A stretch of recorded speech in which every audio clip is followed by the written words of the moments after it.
नमस्कार दोस्तों, कैसे हैं आप सब। तो स्टार्ट करते हैं आज की वीडियो। देखते हैं कुछ मेन पॉइंट्स 2020 में जो आईआर कोड आया है उसमें कौन कौन से मेन प्रोविजंस हैं उसके बारे में आज जानते हैं। तो भाई पहले हम जान लेते हैं कुछ पॉइंट्स लेबर लॉस के बारे में, लेबर के बारे में। तो लेबर जो है वो दोस्तों आती है कॉन्करेंट लिस्ट के अंदर। आप जानते ही होंगे कि जो हमारा संविधान है उसने जो है तीन लिस्ट का प्रावधान किया था। एक था यूनियन लिस्ट, एक था कॉन्करेंट लिस्ट और एक था स्टेट लिस्ट। यूनियन लिस्ट में क्या होता है, जो सेंट्रल गवर्नमेंट होती है वो कानून बनाती है। स्टेट लिस्ट में जो स्टेट्स होती हैं वो बनाते हैं कानून। और कॉन्करेंट लिस्ट वो होती है जिसमें दोनों ही स्टेट भी और सेंटर भी कानून बना सकती है।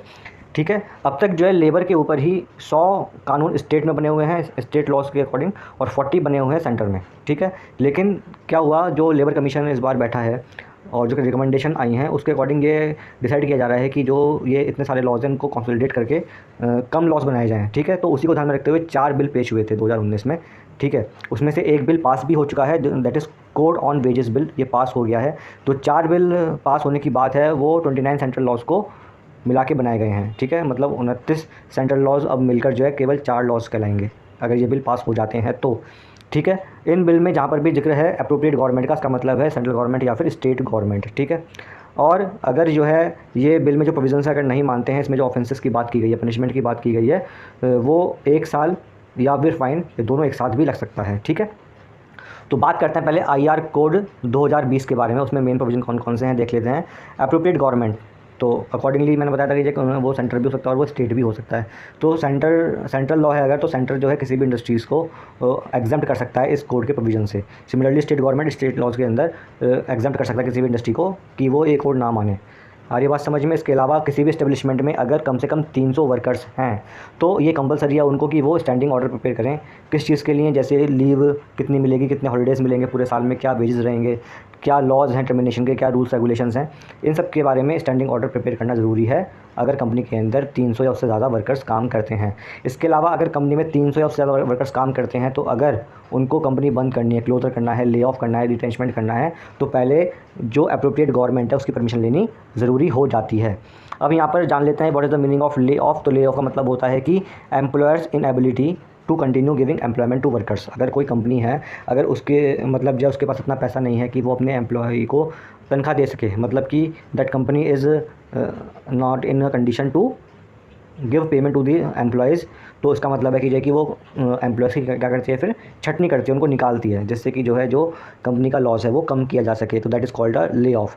रिटैचमेंट मतलब होता है कि जो है termination of service for any reason other than disciplinary action. अगर जो है किसी व्यक्ति को कंपनी से निकाला जा रहा है लेकिन वो रीज़न जो है वो डिसिप्लिनरी जो होता है, मतलब कि जो है उसके मिसबिहेव से अलग रीज़न है, तो that is called a retrenchment. आ रही बात समझ में।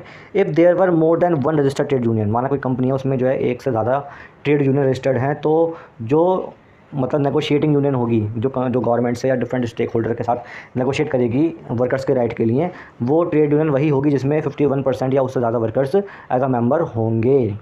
ठीक है, ये एक छोटी छोटी बातें हैं जो आपको याद रखनी है, एमसीक्यूज़ में ये बातें पूछी जाती हैं। इसके अलावा लास्ट पॉइंट इस कोड के अंदर ये है कि अगर जो है वर्कर्स जो है इंडस्ट्रियल ट्रिब्यूनल जो बनाए गए हैं उसमें जो है किसी भी डिस्प्यूट के एडजुडिकेशन के लिए 45 डेज़ के अंदर उसे अप्लाई करना पड़ेगा। अगर कोई डिस्प्यूट होता है उसका कंपनी के मालिक से या फिर किसी भी ऐसी चीज़ से जहाँ उसके राइट्स का जो है वॉयलेशन हो रहा है और वो जाना चाहता है ट्रिब्यूनल के अंदर, तो जो डिस्प्यूट अराइज़ हुआ है उसके 45 डेज़ के अंदर उसको ये अपील करनी पड़ेगी ट्रिब्यूनल में जाके। ठीक है दोस्तों, अगला है that is social security code 2020।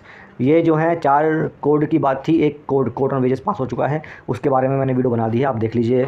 ठीक है, प्लेलिस्ट में जाके। और ये जो 3 कोड बचे हुए हैं जो अभी पास नहीं हुए हैं, ड्राफ्ट उनका प्रिपेयर हो गया है, उनके बारे में डिस्कशन है। जो मेन पॉइंट्स हैं वो बता रहा हूँ मैं आपको। तो next is social security code 2020।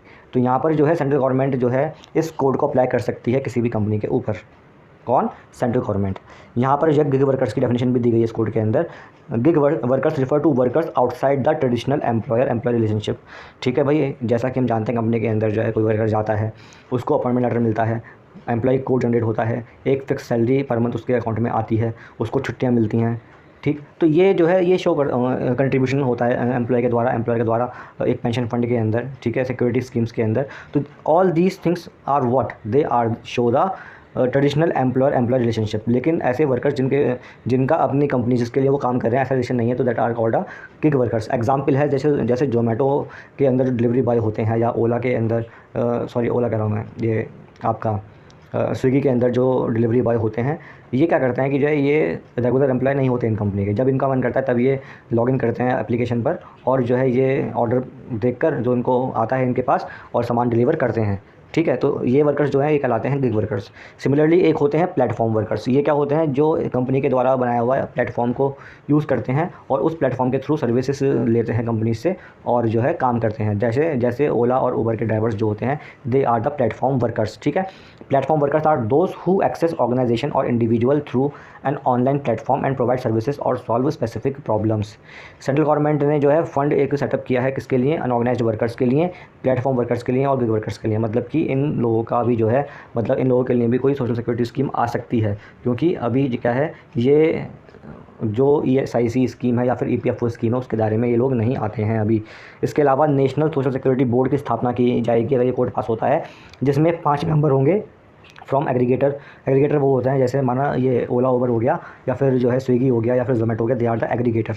ठीक है, जो ये जॉब प्रोवाइड कर रहे हैं। तो एग्रीगेटर 5 मेंबर होंगे जो कि सेंट्रल गवर्नमेंट नॉमिनेट करेगी उन 5 मेंबर को। सिमिलरली 5 मेंबर होंगे from the gig and platform workers, जो कि ये भी नॉमिनेट कौन करेगी, सेंट्रल गवर्नमेंट करेगी नॉमिनेट। इसके अलावा DG director general of ESIC ये होंगे और 5 मेंबर्स होंगे स्टेट गवर्नमेंट के। इन सबको मिला के बनेगा एक नेशनल सोशल सिक्योरिटी बोर्ड, जो कि जो अनऑर्गेनाइज्ड वर्कर्स हैं या प्लेटफॉर्म वर्कर्स हैं या फिर गिग वर्कर्स हैं, इनके वेलफेयर के लिए काम करेगा। इसके अलावा जो कंस्ट्रक्शन वर्कर्स हैं, अगर जो कोई बिल्डिंग बन रही है, कंस्ट्रक्शन वर्क हो रहा है और उसमें जो कंस्ट्रक्शन वर्क है उसकी कीमत 50 लाख से ज़्यादा होती है, तो उस काम को हम जो है कंस्ट्रक्शन वर्क में नहीं काउंट करेंगे। ठीक है, वो आ जाएगा आपका जो है इंफ्रास्ट्रक्चर डेवलपमेंट के अंदर, उसके रूल्स अलग हैं। इसके अलावा जो जर्नलिस्ट हैं उनके लिए जो ग्रेजुटी का पीरियड है वो 3 साल कर दिया है। वैसे तो जब 5 साल के बाद एलिजिबिलिटी होती है कि जो ग्रेजुटी मिले, लेकिन जर्नलिस्ट के लिए ये समय घटा के कर दिया है 3 साल। अगर जो है ये कोड में जो रूल्स है नहीं मानेगा कोई भी, तो उस पर जो है 6 महीने का इम्प्रिजनमेंट है या फिर फ़ाइन है 50,000 रुपये का, अगर वो इंस्पेक्शन में ऑब्स्ट्रक्शन पैदा करता है तो। आ रही बात समझ में? चलिए अगला है occupational safety and working condition 2020। इसमें क्या प्रोविजन है देख लेते हैं दोस्तों।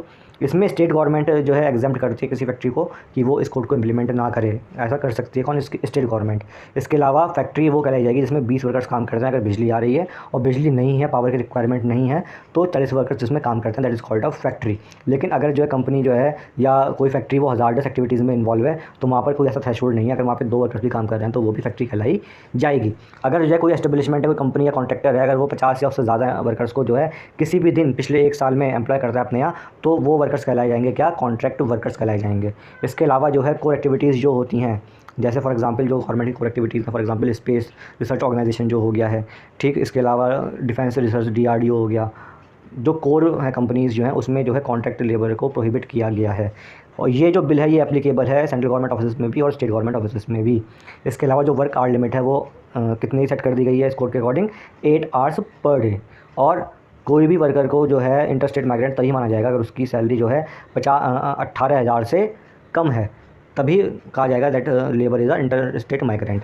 और इंटरस्टेट माइग्रेंट को कोई भी डिस्प्लेसमेंट अलाउंस नहीं दिया जाएगा अकॉर्डिंग टू दिस कोड। और एक सोशल सिक्योरिटी फंड भी एस्टेब्लिश किया जाएगा। ठीक है दोस्तों, तो ये कुछ मेन पॉइंट्स थे इस कोड के रिलेटेड, जो कि MCQs के मतलब जो है ध्यान रखते हुए इंपॉर्टेंट हैं। अगर आप ये कोड पढ़ लेते हैं, ये पॉइंट्स पढ़ लेते हैं, तो जो MCQs मैं समझता हूँ कि इस कोड पे बेस्ड जो MCQs आएंगे वो आप इजीली कर पाएंगे। उम्मीद करता हूँ कि आपको वीडियो अच्छी लगी होगी। Please like this video, share this video, subscribe my channel. Thank you, have a